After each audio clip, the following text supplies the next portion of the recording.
Hey, welcome. Today is our Relax into Health, Wealth, and Happiness meeting. It's nice to have you here. And as usual, because it's the Relax into Health, Wealth, and Happiness meeting, you are welcome to, and you have permission to relax. So really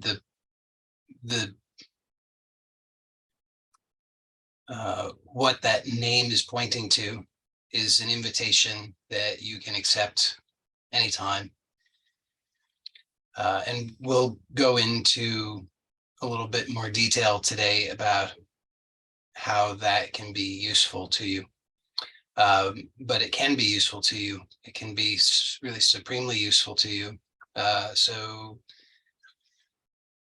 take advantage of it, at least for the duration of this meeting. See how much you can allow yourself to relax. To relax, you have to be present. So relaxation is not a passive activity. It's an active activity. So just check that out in your experience right now. Notice that there is probably an impulse to go unconscious. And maybe we can talk a little bit more about that today. We'll see how that fits in. But there is an impulse to go unconscious. It is, we could call that entropy. So that exists, and we often mistake that for relaxation because there's a numbness that is involved in that. So when we're numb, then we're not sensing, we're not as sensitive, we're not as conscious. And so we can make the mistake of thinking, of course, after the fact, that, oh, that was relaxing. But it's not relaxing. It's quite stressful usually, because what's happening there is there's a bubbling stew of all of the unresolved stuff, and it's just bubbling, but you're unconscious to it. So you can make the mistake of thinking that that's relaxation because you're not conscious of what's going on, but it's not relaxation. So to relax is an active process in which you have to be present and aware. And so that means you're, by definition, aware of the content. And because you're aware of the content, then you're aware of that bubbling stew of all that stuff, that unresolved stuff. But you then have the ability to release the attachment to all of that bubbling stew of stuff. Maybe not wholesale in one just fell swoop, but bit by bit. So as you shine the light of awareness on the content as it's bubbling up, bubble by bubble,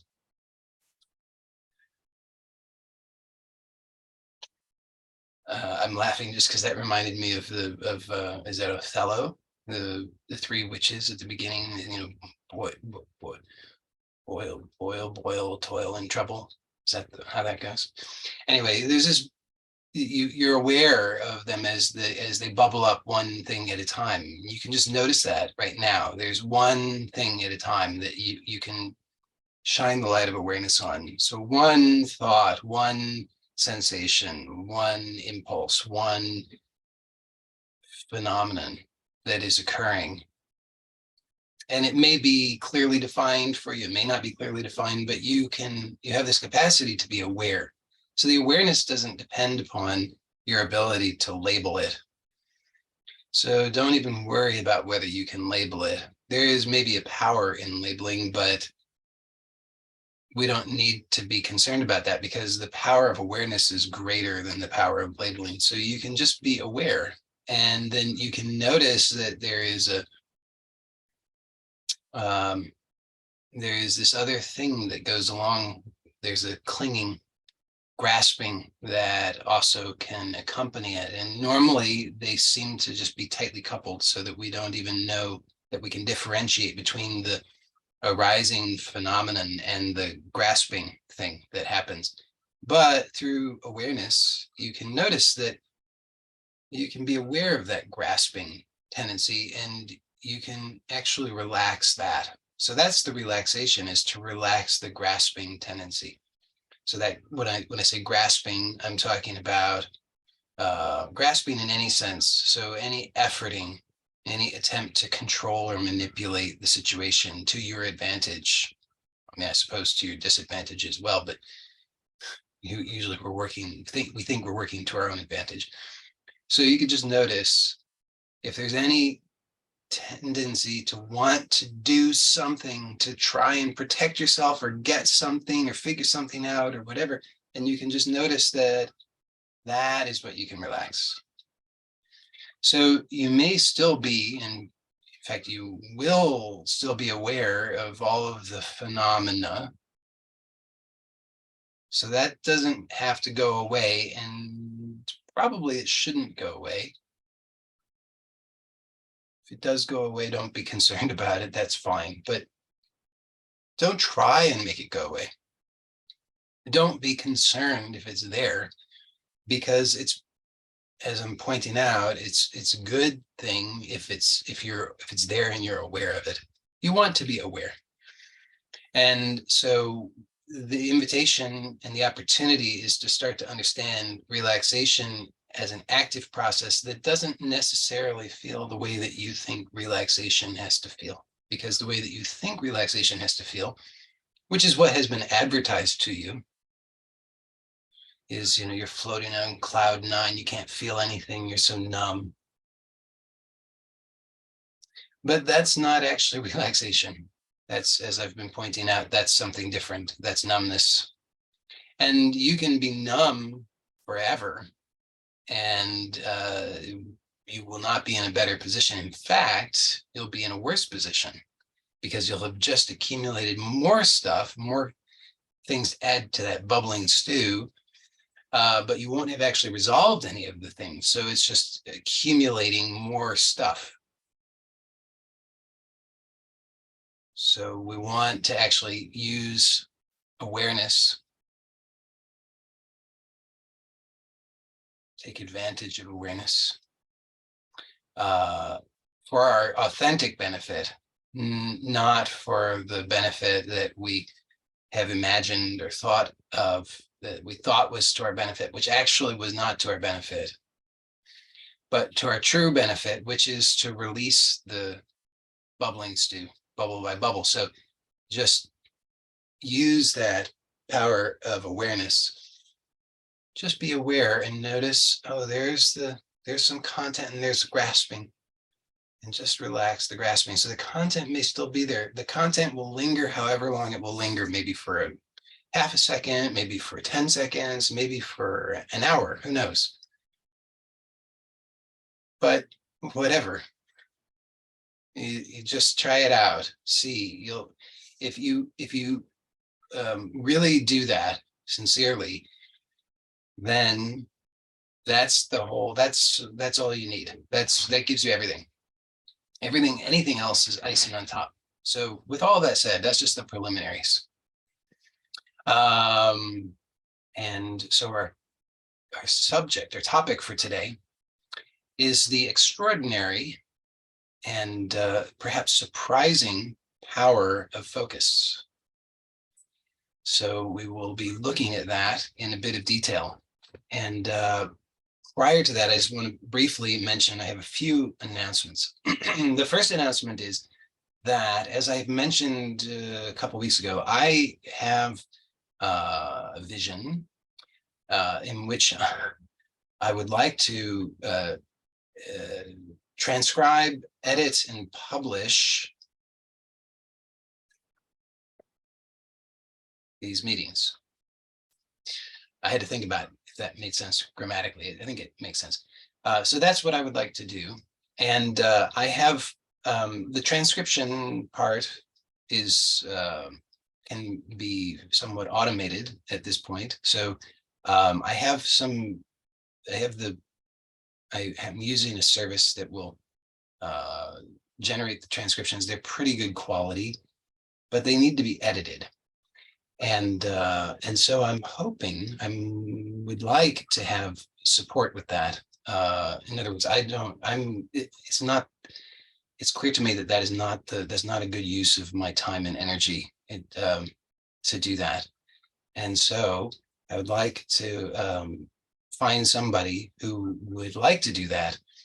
And I'm mentioning that here because I would first like if there's anybody who already values the meetings, which you would be one of those people if you're either here or you're watching this on YouTube.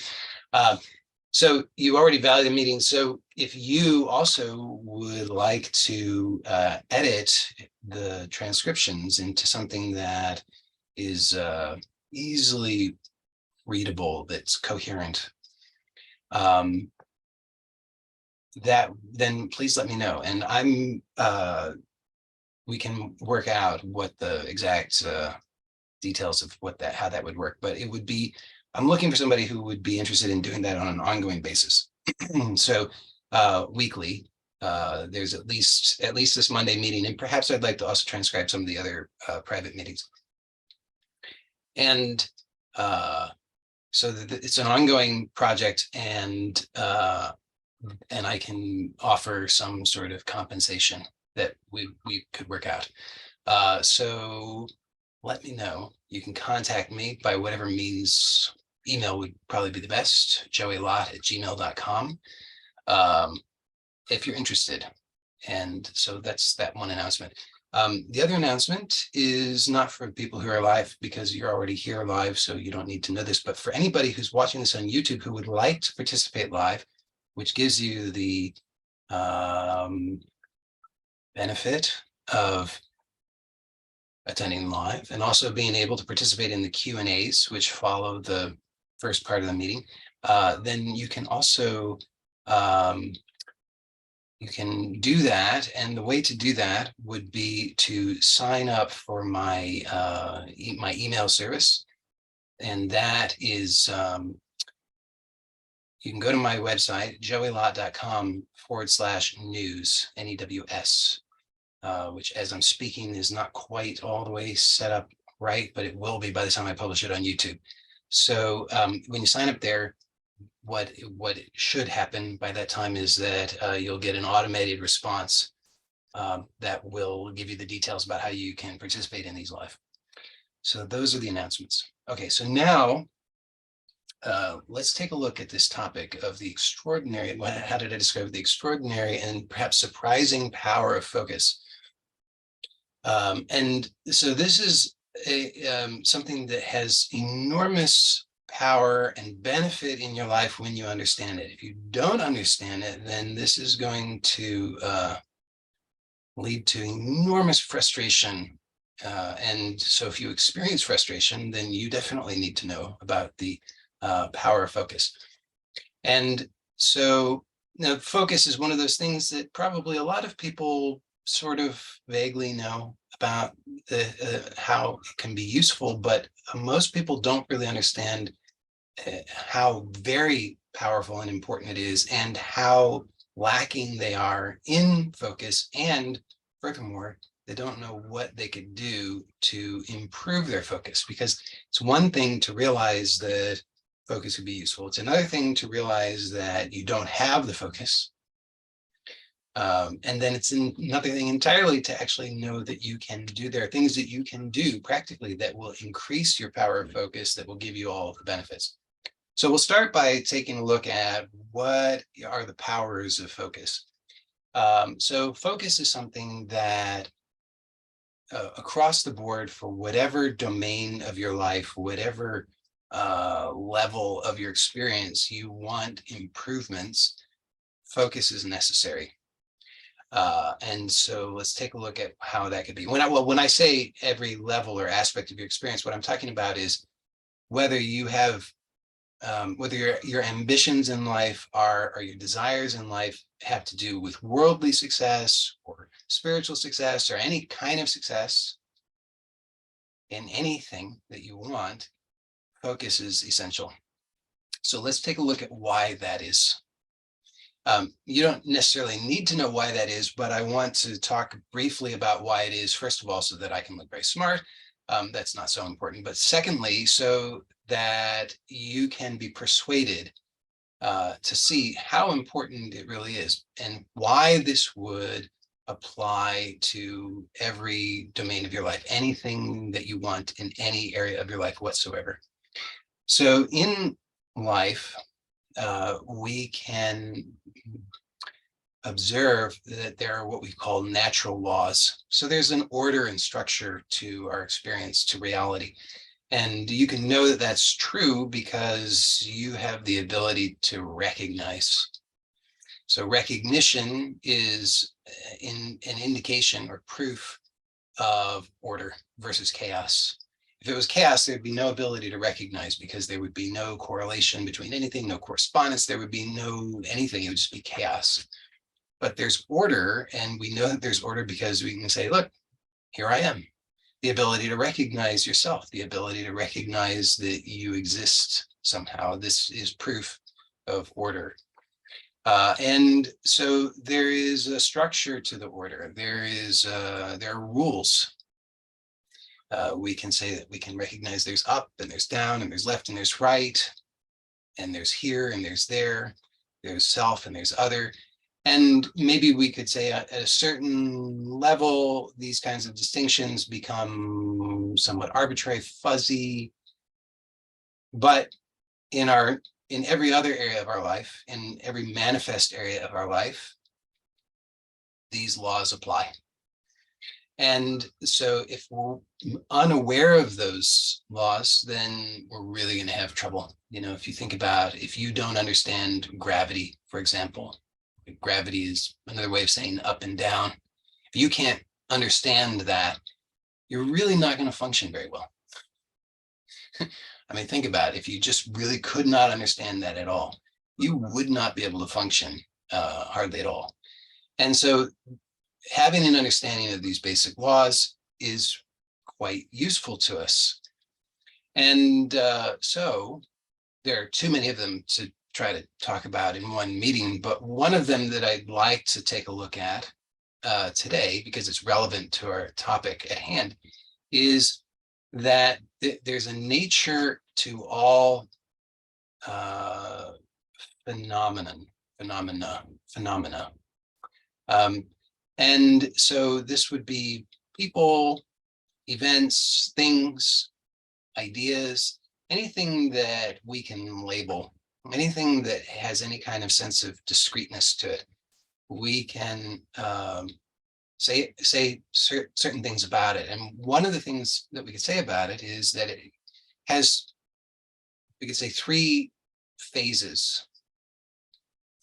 And we could talk about those 3 phases using different words and different kind of slightly different ways of looking at it. But I'll propose one way to look at it that will probably be useful. At least it will be useful for the conversation today, which is that we can see that everything has a beginning, a middle, and an end. And that could be in time or in space or in any way that you want to understand it. But you can see that there's a beginning, a middle, and an end. Another way of saying the same thing, more classically, it would be, we would say that there's the creation, there's the sustenance, and then there's the destruction or the transformation. So everything has these 3 phases. And to make this, to help this make sense, I'll give you an example. And then talk you through the 3 phases. So let's take the example of a tree, and just to make it really specific, I'll say an oak tree. It applies to anything, as I've already said, but we'll just use the example of an oak tree. So as we've probably all heard, or maybe you've heard, the mighty oak is contained within the acorn. So think about that. The oak, the entire tree, exists in the acorn. So the acorn is the seed of the oak. So the seed already contains within it that full oak in potential. Because where else does the oak come from? It comes from within that seed. And you know that this is true because the acorn always grows an oak. It doesn't grow a maple. It doesn't grow a beech. It doesn't grow anything. It doesn't grow a cow. It grows an oak tree. And so and it doesn't grow just any oak tree. It grows that specific oak tree. And so we can see that the seed contains the whole thing, but it begins as a seed. It doesn't begin as a fully formed tree. It begins as the seed. So the seed in this analogy is the creation or the beginning. So mysteriously, it just emerges. We can say, it wasn't, and then it was. It's like this question of what came first, the chicken or the egg. We don't know. Mysteriously, there's a beginning somehow, but this beginning, in this way of describing it, is this seed. So somehow the seed mysteriously emerges, but once it's there, we say, okay, now it's there.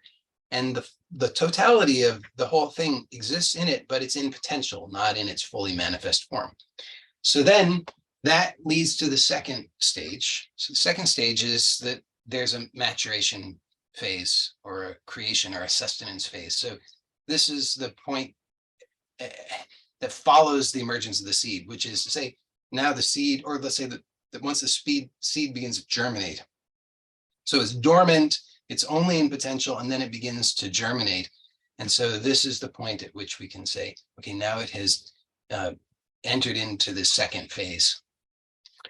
And so it grows and it matures and does all of its things, and it's sustained for however long it is. And then at some point, sooner or later, due to some circumstance, it transitions into the third phase, and now it's no longer going to be what we would consider to be a living oak. Now it's going to decay. There will be a falling away, a dissolution of that form.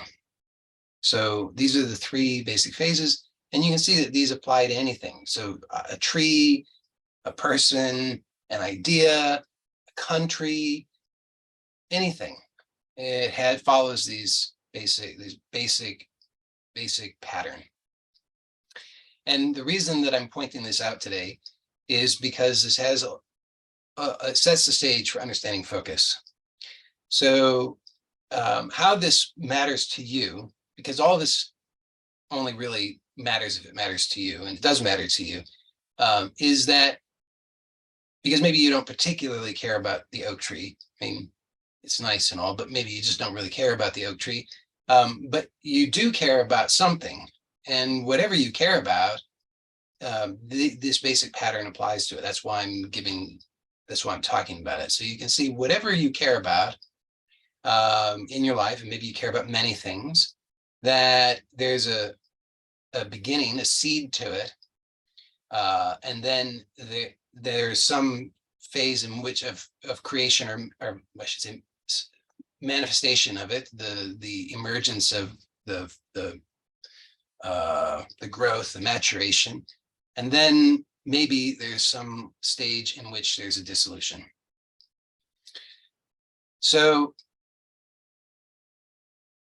before I will get to the practical application of this in your life, but I want to, before I get to that, to further elaborate on the idea of this so that you can understand better how this matters and how to apply it when we talk about it later in the practical sense. I want to use another similar analogy to the one that I just used regarding, I used the oak example. But now I'd like to use the example of a garden. And so the idea here is that the garden is now this, it's a metaphor for you, whatever it is that you want. So you have a desire, and whatever that desire exists first in its seed form, and then you want to actually express it, manifest it, see it manifest. And so the garden, the analogy that I'm now going to use is to describe that. So you start out with some desire, and in this case, it's a desire for a garden. So imagine you have a desire for a garden.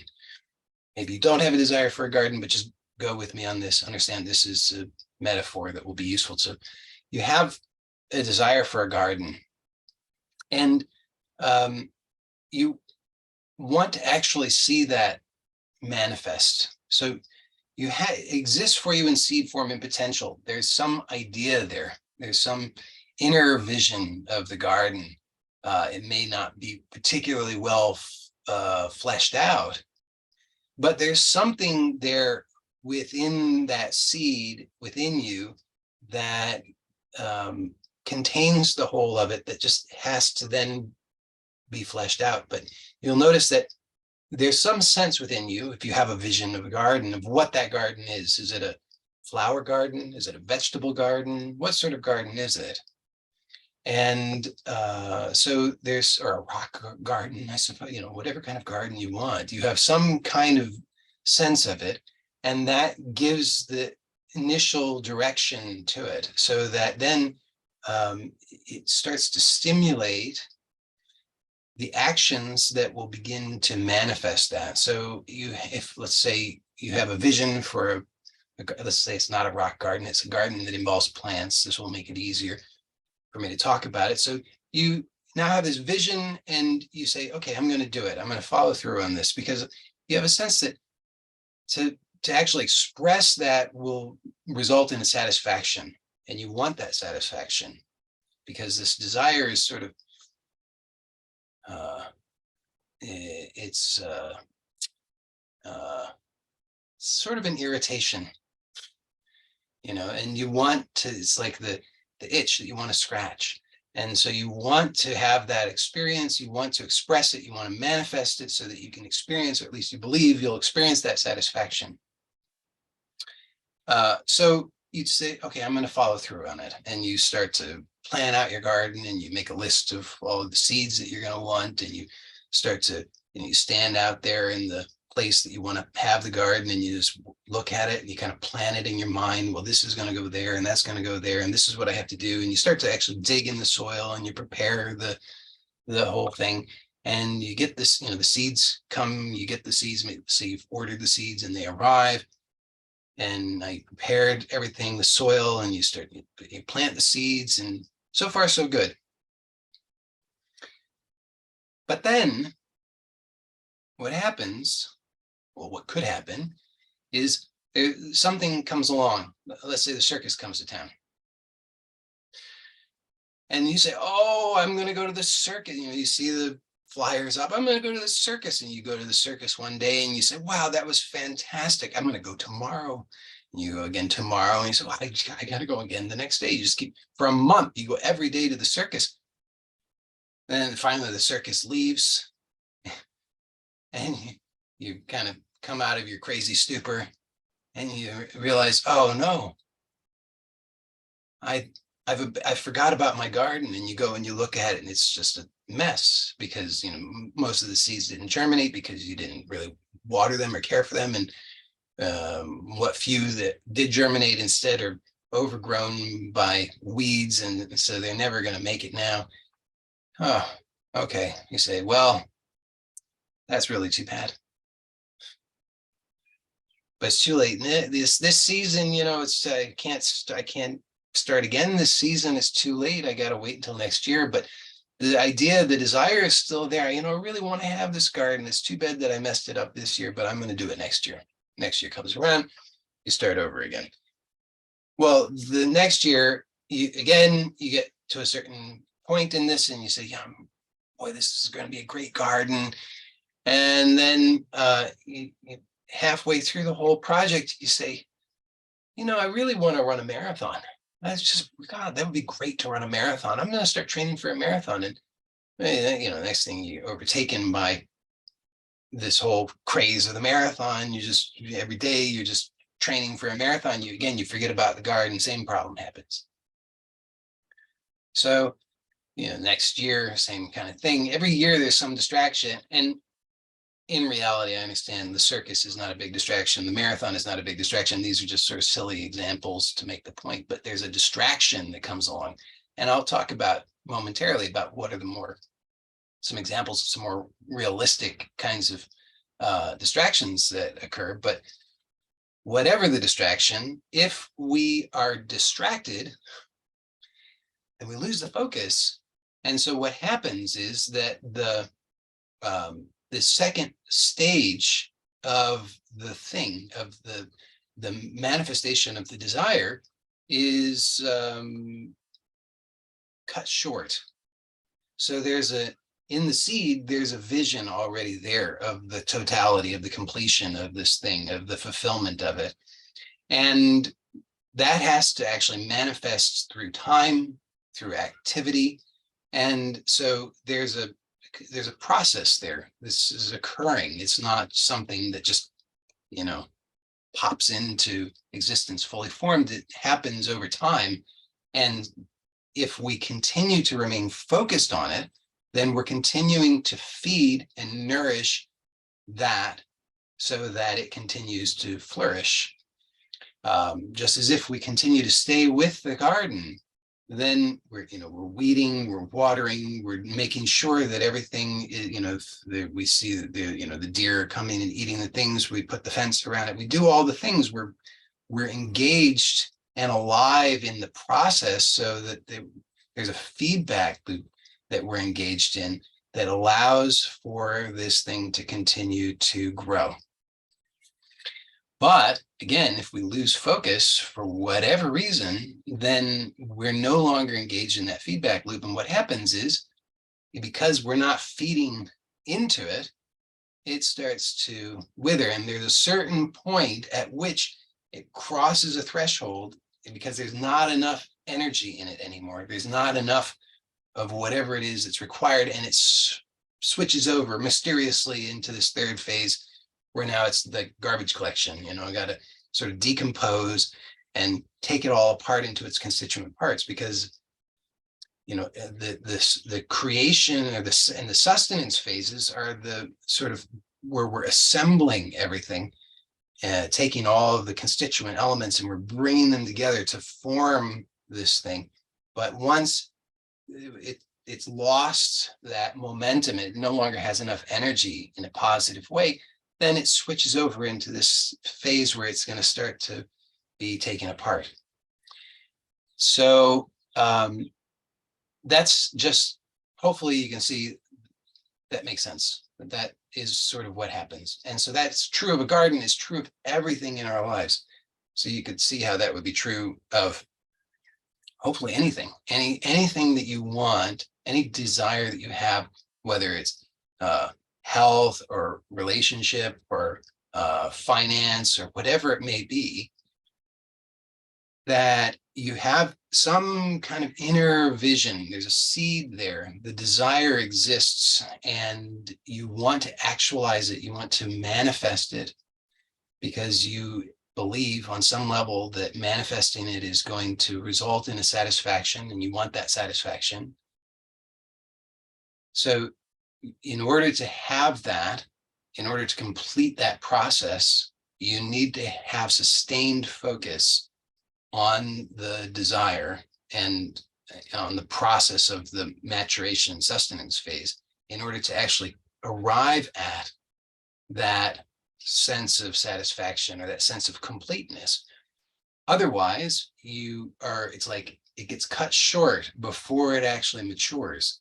So if it gets cut short before it matures, then if it's an authentic desire, meaning one that you genuinely, really, truly want to manifest, then guess what?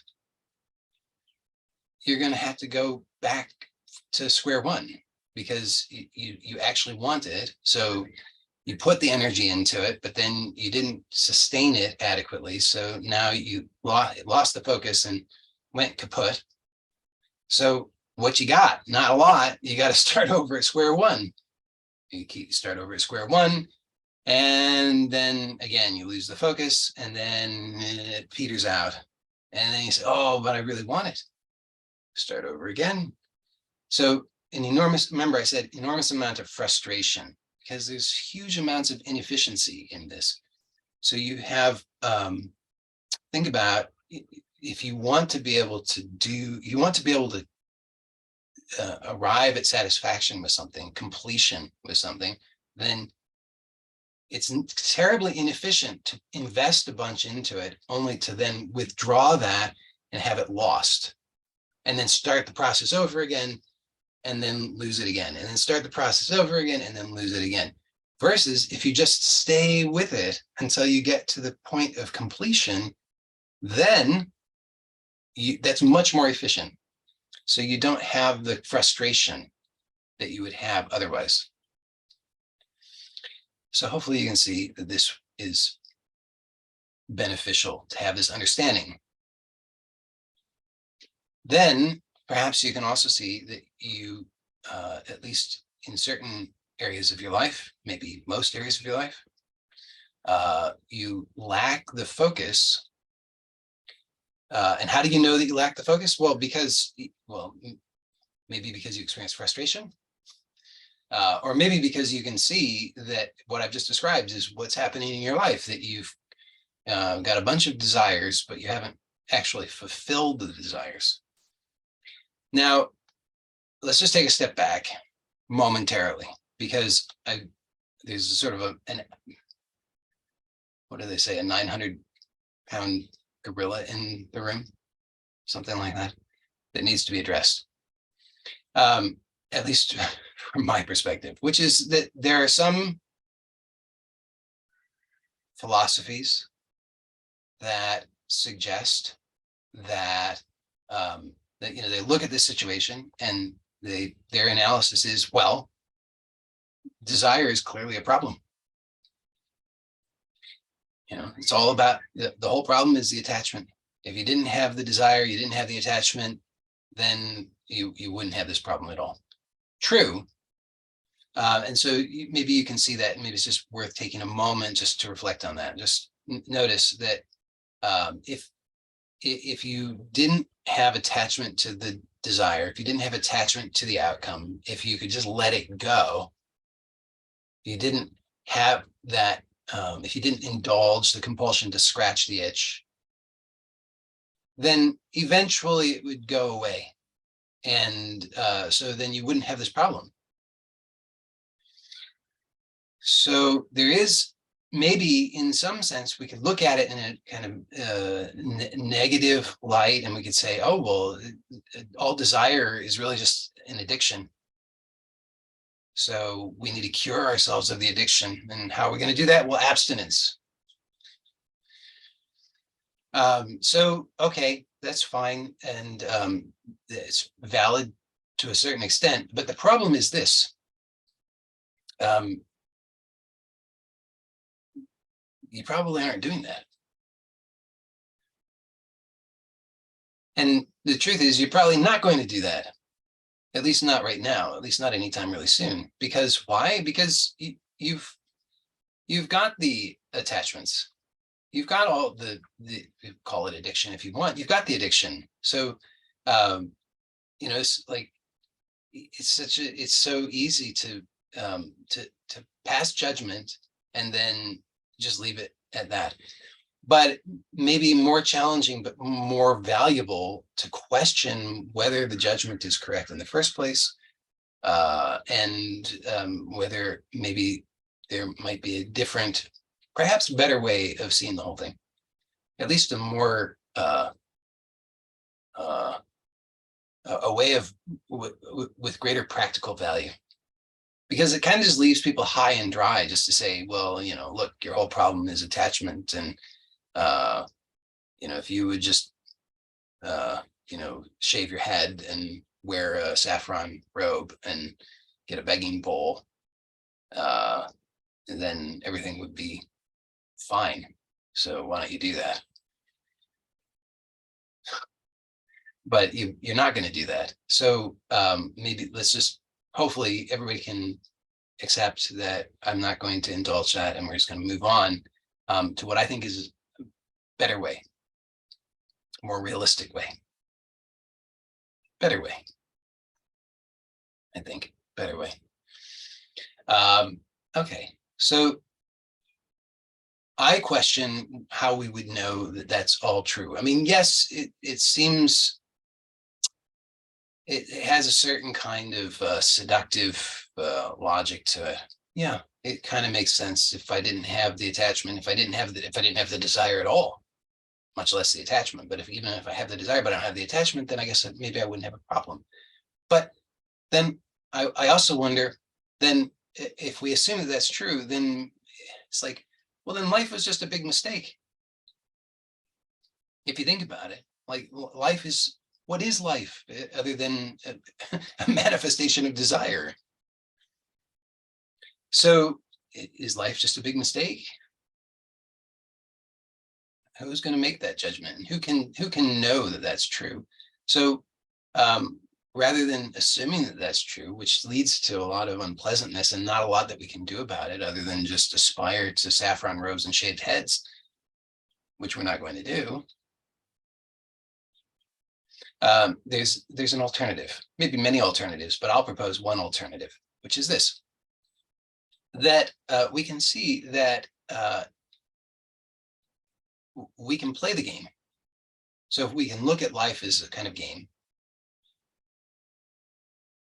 I don't necessarily mean to suggest that it's entirely whimsical. Maybe it is, maybe it's not. I don't mean that it has to be a whimsical game, but a game with logic, rules, order to it.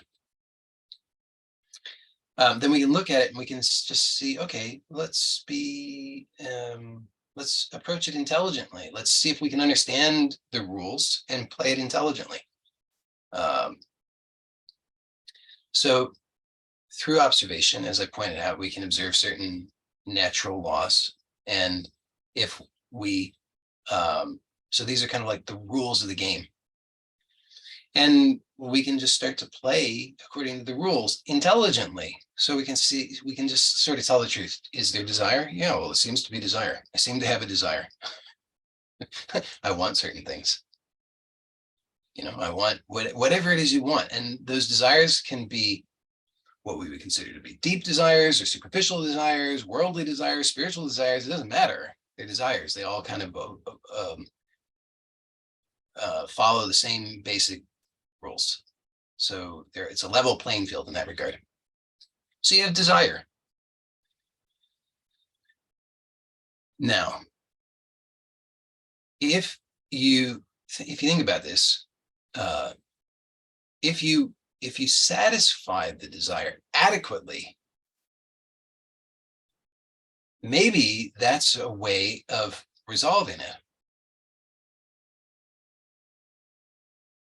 I know that seems dangerous because, again, if you have this idea, well, it's just addiction.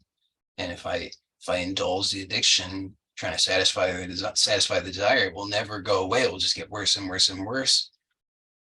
And that's probably true if you're going about it unconsciously, but I'm not proposing that at all.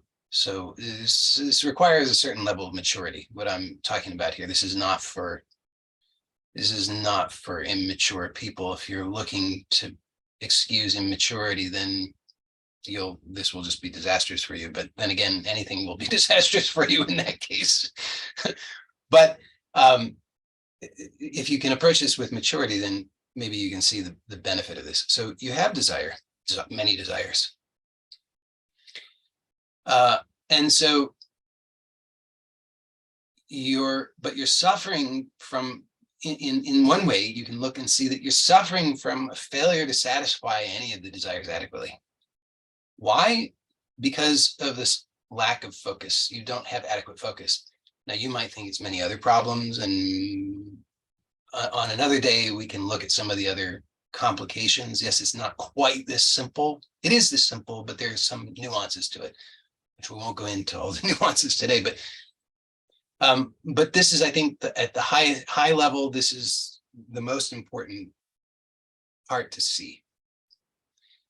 Because if you really understand this and you really apply this, it kind of overrides all the rest of it. Everything else comes into line if you can understand this and be really consistent in your application of this knowledge.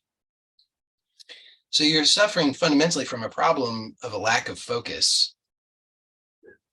So what are the distractions? You have a desire, and then things come along and you lose focus on the thing that you desire because you switch your attention to the other things, the distractions that come along. So what are those distractions? I think we could maybe, I might be wrong about this. I'm speaking off the cuff here, but I think we could maybe categorize them broadly as into two categories. One would be other desires, and the other would be aversion, fear. So just take a look and see in your life, you have a desire, you want something. Just think about something in your life that you've wanted. It's sort of a big-ish thing that you've wanted that you haven't achieved, you haven't satisfied. And then look and see how sustained has your focus been on that thing. Has it every day, all day, continuously, endlessly, for how long? Not at all, right? I mean, you're focused on it for a minute, 10 minutes, an hour, but then other things come along. And so the other things that come along are, I think, as I said, we can kind of broadly categorize them as either other desires, which would have to be, in this case, desires of lower priority than the thing that you actually want, or aversion, so fear. Something comes along and you say, oh no, I can't focus on the thing that I want because I'm overwhelmed by the thing that I don't want, or the fear of the thing that I don't want. So these are the things that that really are troubling, plaguing most people. So let's look at those things. So you've got the competing desires, things that you that are also desires, but they're not, they're low priority desires. So we could say that, and now we'll, I guess, get to the practical section. What do you do about all of this? So you've got these competing desires, or other desires that are lower priority. So some of those desires are actually your desires, but most of them are not. So most of the desires are borrowed desires. They're desires that you've taken on because you were unconscious, you didn't know better, but they were programmed into you. So you don't want that, barbecue grill. You never wanted the barbecue grill. It was a stupid thing. Nobody ever wanted the barbecue grill, but you think you want the barbecue grill or the big screen TV or whatever the thing is. Why? Because you saw some advertisement for it, because whatever, your neighbors got it. So you've been played.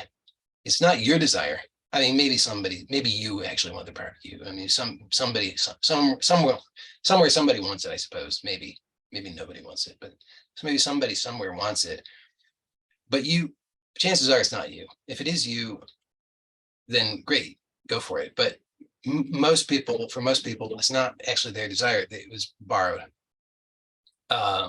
You don't want the you don't want the PhD in whatever, some field that you're not actually interested in. Your father wants it, but your father doesn't even want it. He borrowed that from his father or something like that.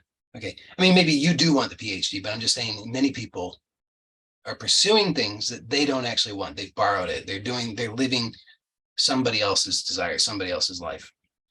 So practically speaking, this is one very useful thing that you can do, is get clear on which desires are yours and which desires are not yours.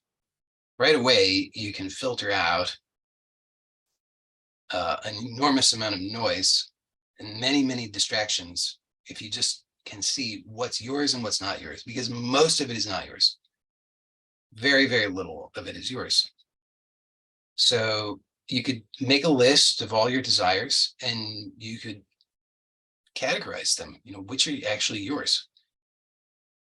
You have to, takes a little bit of soul searching, maybe but you, and truth telling, things that people don't want to do, but it's an important part of the work. You know, if you want to actually fulfill your purpose in life, if you want to satisfy your core desire, which is to be yourself. I gave it away there. Sorry. That's the one thing that you want, that you actually want, is to be yourself. But the rest of it you don't really care about. The one thing you really care about is to be yourself.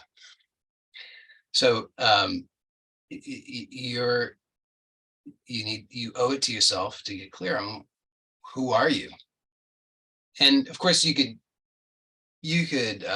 play games with that, and you could say, oh, I am consciousness.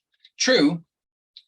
And you say consciousness has no desires, but now you're back in the same game that I was poking fun at earlier, which is that you're saying, oh, well, I'll just shave my head and wear a saffron robe, but no, you won't. So it's disingenuous to say, well, consciousness has no desires. Yes, consciousness has no desires, of course. But strangely, you do. You're not. You are consciousness, but you're not only consciousness. Isn't that strange? I mean, you are. It's all only consciousness, but there's consciousness. It's like every oak tree is a unique oak tree. We could, it's like, why would there be any more oak trees? There's already an oak tree. Why do we need any more? But each oak is unique. It's a unique expression. So there's a unique desire there. And there's a unique desire that's expressing here as you. So you owe it to yourself, because it's the kind of the only thing that you're up to here. It's the only reason you exist, is to be yourself. You don't exist to make money. You don't exist to please other people. You don't exist to earn the PhD. You don't exist for any of those things. You exist to be yourself.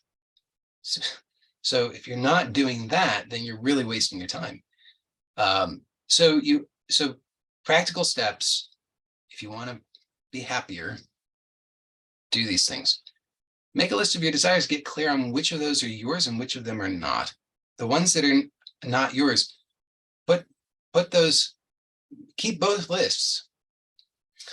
And the ones that are not yours, just start to, read that list often, every day, every single day, read the list so you can be really clear. Oh, that's not my desire. So every time it comes up for you, which it will, you're like, not mine. Not going to waste my time. Not going to be distracted on that. It's like, circus has come to town. Do I want the circus? No, I don't. Oh, okay. Easy peasy. I can stay focused on my garden. My neighbor's running a marathon. Do I need to run a marathon? No, it's on my list of things that are not mine. Oh, easy. I can stay focused on my garden. So you get clear on which things are yours, which things are not. Then of the things that are yours, how many of them will be yours? I don't know. Maybe it'll be a very short list. Maybe it'll just be one thing. I don't know. But whatever that list, prioritize them, because you can't focus on many of them at once. You can focus on one.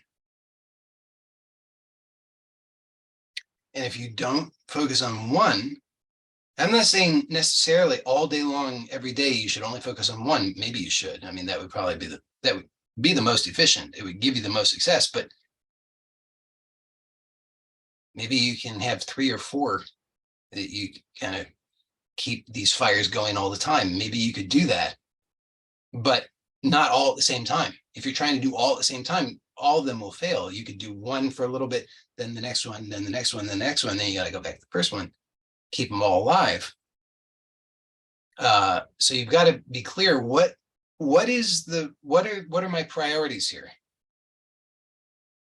Of these things, which is the one, what are the ones that I really, really, really want to focus on the most, so that in times of overwhelm, distress, confusion, I can come back to what is my most important thing. What do I bring my focus to?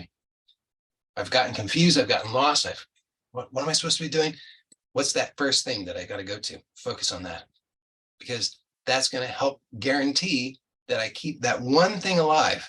What thing? The most important thing. So prioritize. So practical steps, make the list, all of your desires, put them, categorize them into 2 columns, yours and not yours. Then review this every day. When anytime something that comes up that's not yours, identify it, it's not yours, drop it. Focus on what is yours. Then next thing is prioritize the things that are yours, so you know what do you keep your focus on when you've forgotten.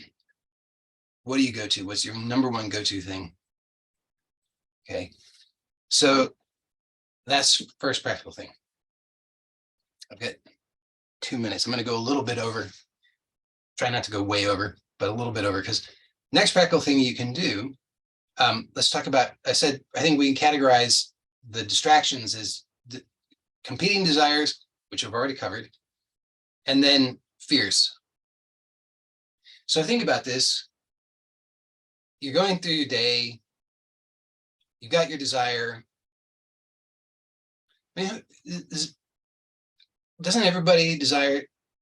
Everybody desires to be happy, right? I would say. Does anybody here, if you don't desire to be happy, please put it in the chat. Just let me know that you don't desire to be happy, so that I can know that there's somebody who doesn't desire to be happy. I want to make sure I'm talking to the right audience. Nobody's saying anything yet, so I'll take that as a good sign. So everybody desires to be happy, I believe. Okay, so we could say that we could put that as a desire. I desire to be happy. I'm not saying that this should be the thing that you put on your list. I'm just using this as a thing to talk about, just to talk about one thing. But let's just say, yes, I'm okay. Somebody says, yes, I want happiness. Great. So I want happiness. So this is a desire, right? I want happiness. So then something comes along. I'm going through my day. I get an email.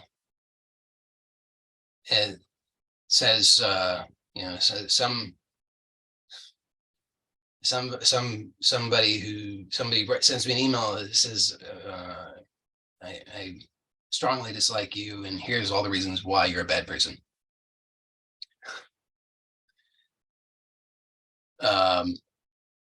So then all of a sudden, what happens? Am I focused on my desire to be happy? I mean, I could be, because the email does not dictate where my attention goes. But most people, most of the time, they get that kind of thing comes along, then suddenly they feel afraid. Oh no, somebody doesn't like me. Somebody doesn't approve me. Somebody thinks badly of me. Oh no. Now your attention has shifted. You're not focused on what you want. You're not focused on generating happiness. You're not focused on inquiring into what is the authentic nature of happiness. You're not focused on that. You're not cultivating that within yourself. You're focused on something else, which is antithetical to what you want. Everybody wants to be safe. Everyone wants to have a sense of safety, a sense of okayness. Okay, so you say, okay, I've got a desire for okayness, safety. And then you look at Facebook. Please stop looking at Facebook, by the way. I mean that sincerely. If you look at Facebook, what a huge waste of time. Don't do that. But what are most people doing? They're looking at Facebook. So if you look at Facebook and you want to be safe, you look at Facebook and you see right away all the reasons why you shouldn't be safe. So this politician is doing this thing, that business person is doing this, that corporation is doing this thing. Oh no, whoever, they're after me. They're just trying to take my rights, and they're trying to take my freedoms, and they're trying to poison everything, and they're trying to they destroy everything, and everything's going to hell in a handbasket, and I'm not safe at all. So you see what I'm talking about? That there's all these things that they're distractions. Now your mind says, well, but that's real. I've got to give my attention to that. You don't got to do anything. You get to choose what you want. And see, I'm not going to, obviously not going to get 3 minutes over. I'm not going to go into it today, but it would be well worth looking at in more detail in another meeting, to see that what we focus on is exactly what we get. That's it. So if you're focused on what you don't want, you're going to get what you don't want. That's just how it is. And then your mind's going to say, yeah, but look, it's real. I've got to focus on it because there it is. No, you don't. The more you focus on it, the more you're going to justify focusing on it. So you got to see the power of focus. You're focusing on what you don't want, you get what you don't want. Why? Because, I mean, I said we go in, maybe be worth going into in another meeting, which it might be, but I've already kind of described why that is, because you're giving energy to it. So you're sustaining it, you're maturing it, you're growing it. It's an entity that you are feeding. You don't like that entity, stop feeding it. What do you want? I want safety. I want okayness. Okay, great. Focus on that. You say, but I can't. I've got to keep focusing on this. No, you don't. You just don't have you have not cultivated the power of focus. Okay, so I've covered, going 4 minutes over, and I'm going to go a little bit more over. But to this point, I've covered, hopefully, why focus is important, why you're pointed out that you're lacking in focus. Just talked about some preliminary and very important things that you can practically do that will help you to start to improve your ability to focus on the things that you want. So we haven't really talked yet about how to improve the focus, just preliminarily how to at least set the stage so you can know what to focus on and what not to focus on. If you can't do that much, the rest of it is a waste of time, right? You could cultivate out the wazoo the power of focus. If you can't know what to focus on, it's a waste. So you need to know first and foremost what to focus on. So I've hopefully covered that. You see, okay, these are the things that compete with my focus on what I want. Number one, competing desires. So I need to identify what those desires are. I need to categorize them, see which are mine, which are not, and then prioritize those that are mine. Only focus on those that are yours.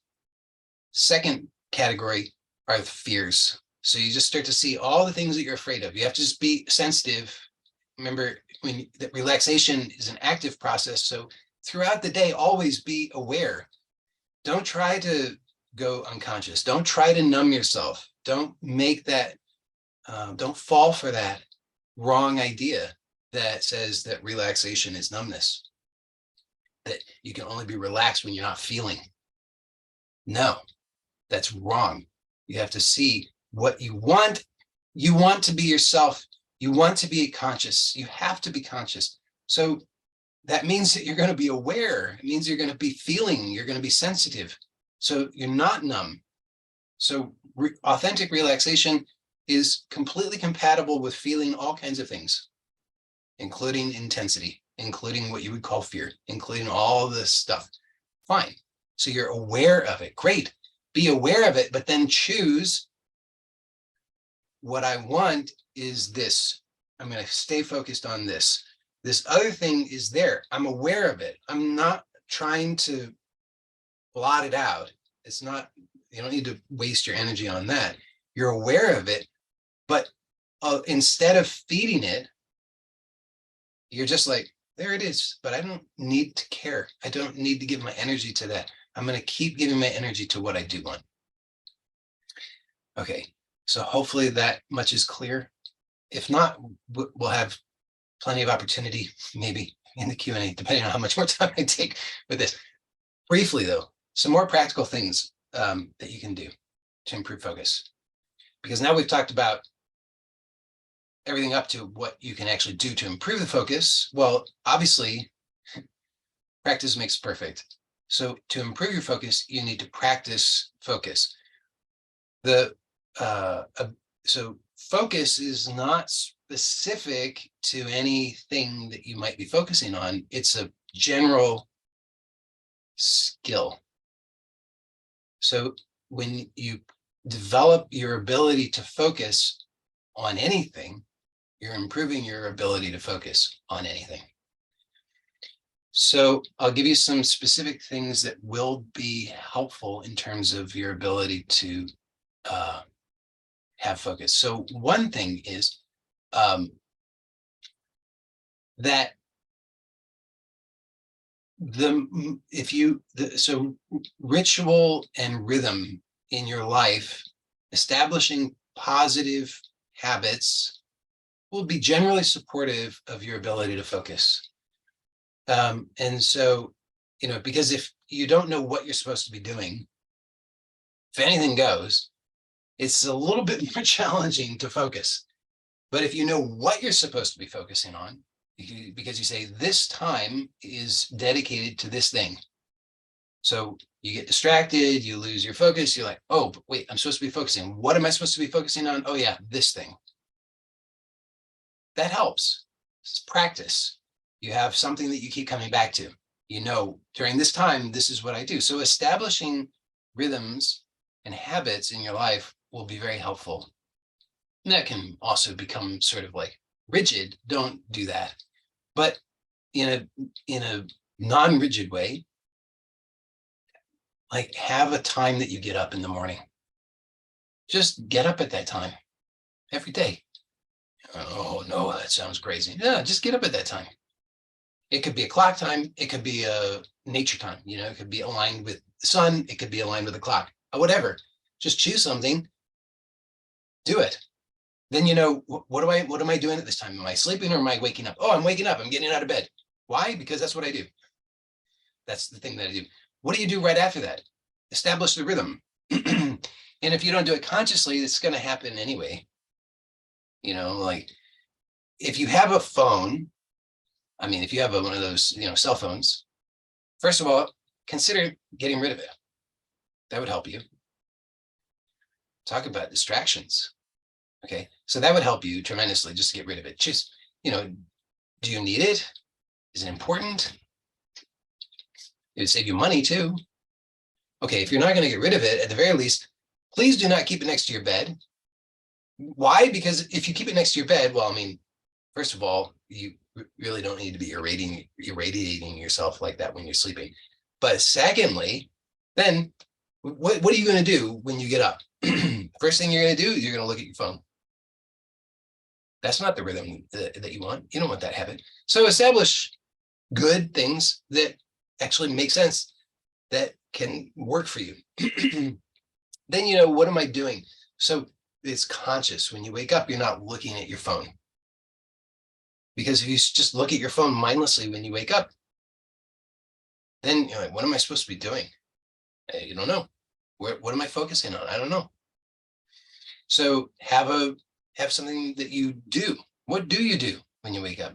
What would be a positive thing that you could do when you wake up that you could actually know that you give your full attention to? Brushing your teeth, whatever. Have some ritual and then give your full attention to that so that it's not just like I'm spacing out while I'm doing this thing and I'm somewhere else. What am I doing? Oh yeah, I'm brushing my teeth. I could focus on brushing my teeth. I could focus and notice the experience, the sensation, the entire experience of this.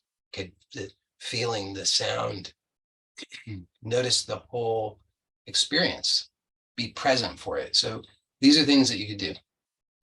And similarly, generally being mindful, meaning being present to what you're doing. When you're eating, eat. Be present to eating.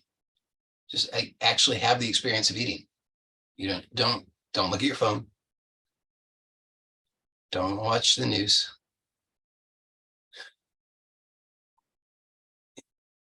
Actually be present to the experience that you're engaged in. So these will help, because then you know what you're focused on. If you've got you dizzying array of things going on, you're like, what do I focus on? I don't know. But it's like, oh, I'm eating. I focus on eating. Then even if you're eating, you're out and about and you're eating and there's all kinds of stuff going on, when you're practiced at it, then you're like, oh, but I'm eating, I'm focused on eating. So all the stuff going on, but I'm focused. So that's the benefit there. Okay, so then more sort of general mindfulness practice that will help you with focus is just be aware of your breath. So just when in doubt, be aware of your breath. So anytime that you're not sure what you're doing, just be aware of the breath. Really, anytime. It's so powerful, this one simple thing. This is, I mean, I'm not the only one to recommend it. This has been recommended by so many people. Why? Because it's really effective. So just notice throughout the day, anytime you're like, what am I focused on? You just sort of spacing out, and then when you, oh, I'm all of a sudden I'm aware. What am I focused on? If you don't know, just be aware of the breath. So, if you're brushing and you're like, I don't know how to be aware of brushing. Oh, fine. Be aware of breathing while you're brushing. You're eating and you don't know how to be aware of eating. Fine. Just be aware of breathing while you're eating. So then you find yourself all stressed out and you don't know, what am I supposed to focus on? Oh, just focus on breathing. Just be aware of breathing. And your mind might say, this isn't going to help me. How could this possibly help me? This isn't going to do it. Being aware of the breath, that's not a good thing. That's not going to do anything for me in my life. That's stupid. Test it out. My challenge to you is actually do that for a month, for 1 month. Challenge yourself to be aware of your breath, to be focused. If you don't have some other conscious focus, be aware of the breath. And do that all the time for 1 month, and then let me know how it goes. If you don't take me up on the challenge, then you can keep playing the same game with yourself and you're like, oh, I'm a victim, nothing works. But if you do it sincerely, I'm certain that you will experience benefits, and that the benefits will just continue to grow the more you do it. Because the benefits probably are beyond just focus, but certainly helping to establish that ability to focus, because then it's helping, as I said, it's helping to strengthen that skill of focus. And the ability to focus is a skill that applies to anything. So there's kind of 2 tracks here. One is getting clear on what you want to focus on. And the second thing is cultivating the skill of focus. Then you have to combine the 2. And if you haven't done the first 2 steps, then combine and forget about it. You can't do it. You have to first know what you want to focus on, and you have to have the ability to focus before you can focus on what you want to focus on. But once you've done those 2 things, then you can start to apply that in real time in your life, so that you're going through your life and you're like, okay, what do I want? What's important? I want whatever, I want happiness. If that's the most important thing for you, then you say, okay, happiness. I'm focused on happiness. And you might say, but I'm not really sure what happiness is. Yeah, guess what? Happiness exists for you presently in seed form, and you're wanting to manifest it so that you can experience the satisfaction of the completion of that experience. How will you do that? By applying focus to it. Along the way, you're engaged in a feedback loop where you're like, is this it? Yes. What about this? Not quite. Okay, what about this? Oh, that's closer. Okay, what about this? Oh yeah, there you go. It's a feedback loop. It keeps on going. It keeps on developing. It keeps on maturing in that way. So along the way, plenty of times where you're like, I don't know exactly what I'm doing. I'm not quite sure what this happiness business is. Is this quite it? Is that it? Yeah, you don't quite know, but you do have a reference point in the seed form that you have to keep coming back to. You keep coming back to, okay, how do I engage in this feedback loop? Because internally in the seed, in potential, it exists in its image. And I'm referring to that so where I can kind of gauge, is this experience that I'm having, is this a match? If it is, great, that's good information. Okay, I'm doing something correctly. I'm manifesting this correctly. If it's not, then great. It's like, oh yeah, I need to slightly alter this a little bit. So be prepared along the way that it's a learning process. Life is this constant learning process. And so there's a lot that you don't know, but you also do know. You know internally, and you're engaging in this feedback loop, this constant learning process, so that it can manifest and be sustained. So it's okay that you have some confusion, doubt, and things like that. That's part of the process, but you just keep staying with it. If you keep bringing the focus to the same thing, you're like, okay, happiness. But if it's happiness, okay, happiness, this is what I want. And you realize, okay, oh, this that I'm about to focus on, that's not happiness. Okay, great. So now I know that. So I cannot give my attention to that. Okay, where is the happiness? Oh yeah, this is more of the happiness. Okay, great. Now I know that. And then it keeps feeding back. And then this thing comes up and it says, but you should give attention to this. And you say, oh, but that's not happiness. Okay, great. Now I know that. Let it go. And you just keep engaging in this way. It keeps improving your number one, you're strengthening more and more your ability to focus. You're also increasing your clarity on what it is that you want, and you're manifesting it. So you're experiencing more and more of the satisfaction of that. Like all things, starts out slowly. You just got to persist and commit to it. But I hope that I've persuaded you that this is useful. If I have not, then please let me know. Ask me questions about it and tell me where your doubts are. So that's it for my part today. And I'm happy to stay on for Q&A. So let me end this recording and then I'll switch it over for Q&A.